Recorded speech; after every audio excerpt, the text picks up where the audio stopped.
Alright, we're doing a review today on ADS Wagon rear struts. So these are the cheap ones that you see all over eBay.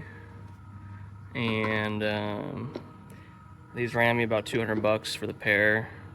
The cheapest Bilstein option, which is obviously the OEM option, was about $750 on Rock Auto.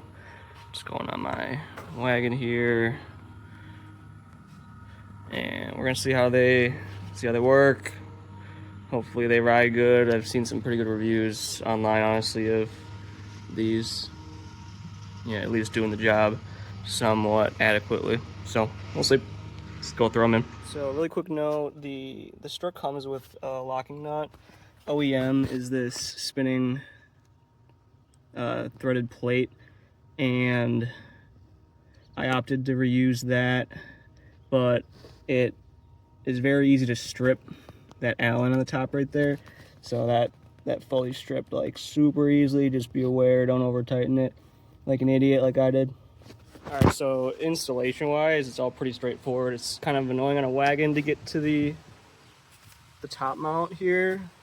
The only sort of difficult part for me was getting this thing off. You know, this is where the seatbelt kind of sits. So you got two downward facing clips here, and then this side is like a more rigid clip, I guess we'll call it. And then so I broke the other side, which is super annoying, but I broke the little tabs here. So if that gives you a better idea how this comes out. So downward tab, both sides kind of just pull out. Don't break those. And then for the shock, so they say you just don't want to let the airbag drop more than in this position, which is just like, you know, wheels hanging. So all I did was I just jacked underneath the control arm to keep this from dropping down anymore. I didn't like air out the bags at all, which some people say you should do, but yeah, that's pretty much all for installation wise, things that I would want to know doing this for the first time. All right, shocks are in. Not much to see, obviously. Apparently this bolt is like a self-locking one-time use bolt. I don't know, I just used some Loctite thinking it'll be fine. And then the only annoying part is there's a bracket, that right there. Where is it? There's no rubber piece to hang on to that bracket.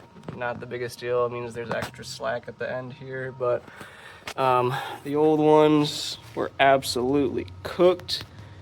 So as you can see, it really did ride like shit. So hopefully these are a lot better. All right, so final review of the shocks after driving around a couple days. I haven't done too much testing, but you know, I did a quick little swerve test and driving down your favorite bumpy road, and I mainly don't feel much dampening going on. I would say the quality of the ride is decent, you know, pretty good. I think I'll show a picture of how bad the old ones were. So compared to what I was on, they ride a lot nicer, but they don't really feel like they do much dampening. This is like the you know, ADS model in a wagon, so they don't make, does not make rear shocks, so you're kind of stuck with Bilsteins or eBay for these. And the eBay ones are okay. I'd give them like a 6.5 out of 10. They ride fine. They're 200 bucks. You know, if they last a long time, I'd give them, you know, we don't know yet, but I'd give them a lot higher rating.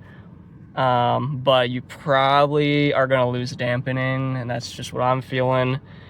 On the fronts, I have one OEM original and then one R not.